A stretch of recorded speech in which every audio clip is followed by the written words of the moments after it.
lalo mga kababayan na lumalalim yung issue sa Pogo kay Bamban Mayor Alice Goo. Sabi dito sa latest na balita po, malamang may link between Pogo at yung Pharmally, yung company mga kababayan na involved sa overpricing ng mga medical supplies noong panahon ng pandemonyo. Iisa niya talaga Mr. Maravillas na grupo ng sindikato. Ito yung balita ngayon mga kababayan sa Philippine Daily Inquirer. Yan sabi ni nagpapagal mga malita at magtabagay sa mga Israelipo, opinyon pa at pagalantad sa katutuhan. What you see is what you get. Unisan. Senator Risa Ontiveros shows alleged Pogo Pharmally link. Kasi yung involved mga kababayan, yung kapatid ni Michael Yang, you see, di kayaan niya Mr. Maravillas. Ito rin yung rason kung bakit gustong-gusto nang tumikover nila. Nagsingawan po mga kababayan, kaya gustong-gusto nang i-take over yung Palasyo Malacanang. O diba? Yung isa po nag-appoint na ng kanyang sarili bilang designated survivor. O diba? At sabi nga natin, last week may sumingaw pong balita na yung nagpi-finance po, yung pondo para dito po sa Distab Rally ng Nausog, sabi galing sa Pogo. You see? So sabi dito sa balita, in an online press conference kanina, sabi po ni Senator Risa Ontiveros na itong si suspended Bamban Mayor Alice Goo, malamang may kaugnayan sa mas malaking grupo ng sindikato, revealing that her company, itong Baofu Land Development Incorporated, may direkta pong transactions with certain Hong Jiangyang. Ito daw si Hong Jiangyang ay kapatid ni Michael Yang, yung dating advisor, economic advisor ni dating Pangulong Digong, na siya ring central figure sa Pharmally scandal. Ganon mga kababayan ang koneksyon. So sabi ni Ontiveros, friends, let me show you this image from the Anti-Money Laundering Council. Ang kumpanya niya ni Alice Goo, ang Baofu, ay may direktang transaksyon sa joint account ng dalawang tao. Ang isa, si Yong Xingkan, na incorporator ng Hongxing. Ito namang Philippine offshore gaming operator na ni-raid sa Bamban at Tarlac. Ang kasama niya sa account ay isang nagngangalang Hong Jiangyang. Sabi mga kababayan ni Ontiveros, pagbubulgar niya po doon sa online press conference na kanyang tinatawag, sino ba niya itong si Hong Jiangyang? Ang sagot niya, kapatid po siya ni Michael Yang. Yes, the same Michael Yang na dating economic presidential advisor kuno ni Duterte. Booking na booking mga kababayan. Kaya gustong i-take over na po yung Palasyo Malacanang. Walang makumbinsi. Dinesignate na po yung kanyang sarili as inappoint na yung kanyang sarili as designated survivor. Ayun, kinuyog ng batikos ng mga congressmen at senador. Ang huli po na bumanat ng todo si Coco Pimentel. In short, anya, the money of Michael Yang's brother was used to fund Hongxing, the raided Bamban Pogo, sabi po ni Ontiveros. Pharmally Biological is connected. Dagdag pa niya, the same Gerald Cruz anya na incorporator din ng Pogo na Brick Hearts, na ang mga papeles ay natagpuan sa Bamban. Ganon mga kababayan katindi. Kaya sabi dito sa balita, for Ontiveros, her discoveries boost her suspicion that individuals involved in the Pharmally scandal are possibly the same people who back Pogos in the hills it costs to the country. Pari yung grupo, mga kababayan na namimirwisyo dito sa ating bansa. Sabi ko nga, mukhang one big happy family pala ito. Itong mga pogo at family members. Sa inyo yung full story ng balitang yan, click subscribe muna dito sa ating YouTube channel and hit the notification bell para lagi po kayong updated sa mga kaganapan dito sa ating bansa. Like and share na rin po ninyo ang ating video at huwag na rin po ninyo na skip yung ating mga commercial ads para tuloy-tuloy lang ang pag-unlad ng Bagong Pilipinas. Sa mga nagana po ng malinis and spacious fitness gym, pumunta lang po kayo sa aming Colossal Fitness Gym. We also offer Grab Car Rental with our brand new 2023 model ng Toyota Innova. We also accept booking for those who are planning to travel via PAL, Cebu Pacific, and other airline companies, local and international, and bills payment for Meralco Bills, Aleco Bills, PLDT, etc. Ang Colossal Fitness Gym is located at 3rd floor Security Bank Building, Lanco Business Park, Legazpi City, Albay. For inquiries, look for Jilon Maravillas, contact number 0966-802-0949. Yan po yung aming Innova. Lagi na pong matao sa amin.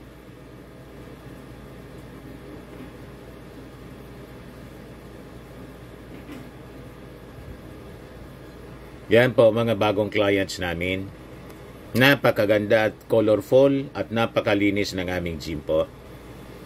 Pati mga foreigners po pumupunta sa amin, mga British tourist po sila dito sa Legazpi. Na-set up na rin po yung aming mga brand new gym equipment.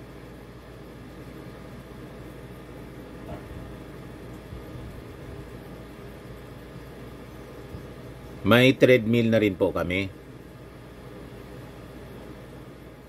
Ito naman po yung bago naming product na binibenta online. Eye Glow Serum, whitening po siya. Tingnan ninyo yung epekto sa aking anak na architect before and now. Yung mga inquiries po ninyo, dumiretso na lang kayo sa kanyang Facebook account, Riz Maravillas. Ito naman po, Firmax Firming and Lifting Cream, pinapahid po sa mga pulses in affected area. Mainam po sa paninigas ng mga kaso-kasuan. Ito naman po, Automax Radiant Serum. Sa mukha naman yung application, anti-aging po siya. You will look 10 years younger than your age. Sa mga cancer patients naman po, baka lang gusto ninyo itong itry. Naing siya red mix fruit drink. Hindi mo po siya gamot, food supplement siya. Kaya lang, gawa siya mga kababayan sa goji berry. Yung goji berry may anti-cancer properties. O ngayon, yung mga inquiries ninyo, dumiretso na lang kayo sa aming messenger sa Facebook para masagot namin agad. Ayos pa? Ayos na ayos niya, Mr. Maravilla. Baka nga itong family pala, ang farm na kinalakihan ni Atis Goo. Sabi po ni Senator Ontiveros. Sini man talaga yung pagpapalaki ng baboy. Sa sinabi niyang farm na doon siya lumaki, kundi sa family. Ito yung statement mga kababayan sa online press con ni Risa Ontiveros. Pakinggan po natin as published by Philippine Daily Inquirer. Hindi ka Pilipino. Ang titibay na ng ebidensya. Nakakainsulto sa mamamayan na ginamit mo ang nasyonalidad namin para magpayaman, manloko, at magpasok ng mga... Ulitin natin mga kababayan, may biglang lumabas. Yan siya. May biglang tumatakip. Advertisement ng Inquirer. Anyway, ipagpatuloy natin mga kababayan. I-play ko sa inyo po. Ayan, si Ontiveros po, mga kababayan. Sa mamamayan na ginamit mo ang nasyonalidad namin para magpayaman, manloko, at magpasok ng mga pogo na puro krimen ang dala sa bansa. Ang nakakatakot, mukhang konektado talaga si Wu Huaping sa mga mas malalaking sindikato pa. Friends, let me show you this image from the Anti-Money Laundering Council. Ang kumpanya ni Alice Guo, ang Baofu, ay may direktang transaksyon sa joint account ng 2 tao. Ang isa si Yu Zhengkan na incorporator ng Hong Sheng, ang pogo na ni-raid sa Bamban-Tarlac. Ang kasama niya sa account ay isang nagngangalang Hong Jiang-yang. Who is kapatid po siya ni Michael Yang. Yes, the same Michael Yang na dating economic presidential advisor kuno ni Duterte. In short, the money of Michael Yang's brother was used to fund Hong Sheng, the raided Bamban Pogo. Matindi. At ito pa, si Hong Jiang-yang ay incorporator ng Full Wind Group of Companies, kung saan incorporator din si Gerald Cruz, na isa sa mga incorporator ng Pharmally Biological. The same Gerald Cruz na incorporator din ng Pogo na Brick Hearts, na ang mga papeles ay natagpuan sa Yan Bamban. po si Digong, oh. Sabi ko nga, mukhang one big happy Pharmally pala itong mga Pogo at Pharmally members. Baka nga itong Pharmally pala ang farm na kinalakihan ni Alice Guo. Malamang. Malamang mga kababayan, yun nga, lumaki siya sa farm mali. Sabi yan po ni Risa Ontiveros. Yes, sabi ng mga nag-react, sabi ni Nivensky, Realizo, tanggalin na kasi lahat ng Pogo sa Pilipinas. Tapasay lalo, nagiging Chinese territory na, pati sa PTEX. Dapat imbestigahan sa DFA mga yan. Sabi ni Romel Pena, unti-unti nang nakakalkal yung koneksyon. Sa ayaw nila ng milyones lang, bilyones talaga gusto. Sabi ni Esteban Felipe, tapos si Piuna gusto pang gawing presidente. Sabi ni Bon Odalaguer, Duterte legacy. Sabi ni Edgar Bautista, pwede at mukhang papunta na sila doon sa farm ng mga Crocs. Sabi ni Lirogs, nagkabistuhan na ba? Sumingaw na ang mga atay. Sabi ni Anthony Borrella, timing na timing yung ibang mga senador about sa issue na yan kasi mga tuta. Nagkabistuhan na mga kababayan. Sabi ni Jimerjan Anyuber, ganon din kutob ko, kaya nag-tribe yung mga Chinese na yan kasi may mga sumusuportang malakas na tao from previous administration. Kaya puna nyo, tahimik sila sa mga issue about China, natumbok nyo.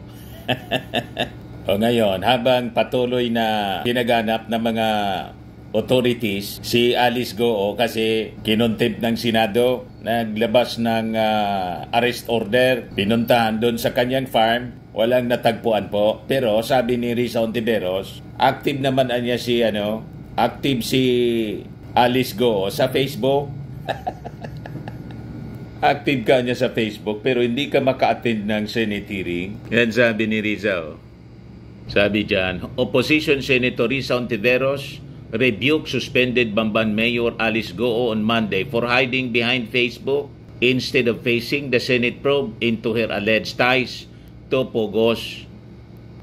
Kung nakakapag-Facebook ka niya, siguro naman kaya mo nang humarap sa Senado. Ginagamit mo niya yung Facebook para sa pagpapakalat ng fake news na Pilipino kayo. Hindi ka Pilipino. Ang titibay ng ebidensya, nakakainsultoan niya sa mamamayan na ginamit mo ang nasyonalidad namin para magpayaman, manloko at magpasok ng mga pogo na puro krimen ang dala sa bansa. She does not rule out the possibility that someone may be helping or hiding Goo. Parang si Pacquiao lang po, mga kababayan. Sabi ni Maudix, alam niya daw kung nasaan si Pastor, pero secret. Pagkatapos ng sabi ng PNP na pwedeng makaso si Maudix, dumipinsa yung mga supporters na senador, si Robin pagkatapos si Bato. Sabi ni Robin, baka joke man lang niya yan. Sabi naman ni Bato, na-pressure lang niya. Ganon. Sabi ni Risa Ontiveros, siyempre posible na kapag ang isang public figure na ito nga hanggang nito nga lamang ay napaka-active naman sa Facebook, ay hindi pa rin maserban ng warrant of arrest dahil hindi mahanap. Then posible na may nagtatago sa kanya. At kung ganun anya, ay posibleng matanong din sa kanila kung hindi ba sila guilty ng obstruction of justice dahil covered na po ng isang citation in contempt at warrant of arrest mula sa Senado. So yan mga kababayan ang hinala na malamang may tao na tumutulong kay Alice Goo. Siyempre, mga kasabwat. Kung sino yung mga kasabwat? Maraming kasabwat po.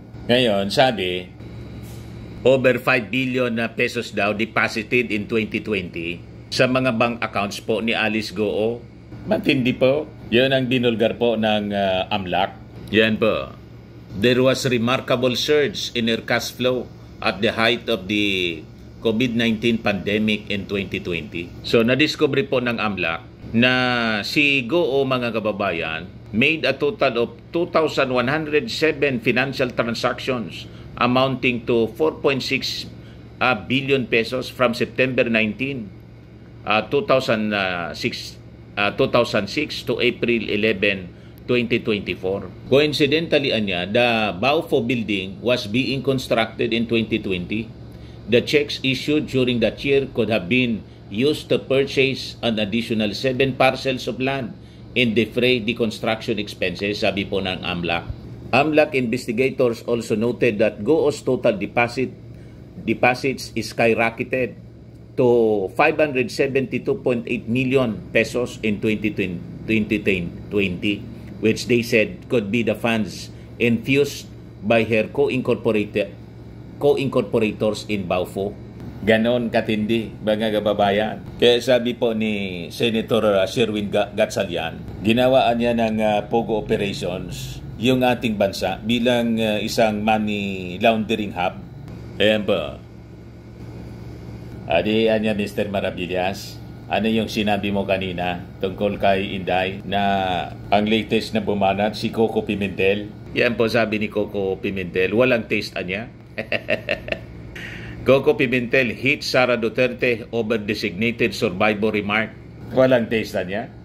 So sabi po ni Coco Pimentel, her reference anya to a violent show is not a good joke to make in the context of escaping the upcoming SONA.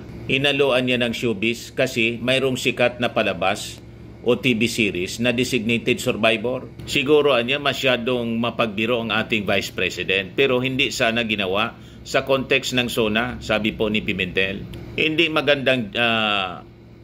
maganda kung joke yon, pero ang realidad, designated successor ang ating Vice President. Pimentel said he has filed a bill seeking to define the presidential line of succession in the worst-case scenario that the country's highest officials get wiped out in a terrorist attack anya.